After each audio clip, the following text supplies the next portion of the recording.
Mėgstate vilkinti užduotis? Per 1 minutę padėsiu jums tai įveikti.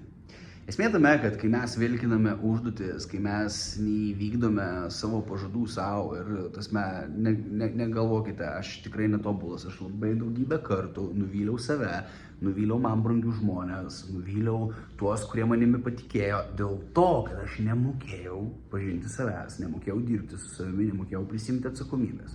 Tad aš noriu pasidalinti labai paprastu pratimu, kuris jums labai stipriai padėtų. Tai kiekvieną kartą, kai turite kažkokį įsipareigojimą, kurį jūs turite padaryti, parašykite, kodėl jums tai yra svarbu. Kodėl jums tai yra svarbu, nes tai yra pagarba savo. Ir kiekvieną kartą, kai jūs neįvykdote šitų užduočių, jūs rodote nepagarbą savo.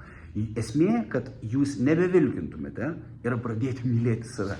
Aš jums rimtai sakau, pradėkite mylėti save, pradėkite save gerbti ir vienas iš pagarbos ženklų yra padaryti tai, ką pasakėte, kad padarysite. Tad neprisikauraukite be reikalingų darbų, užsibrėžkite 3 darbus tai dienai ir jūs juos padarysite. Svarbiausia - atsakomybė ir meilė savo.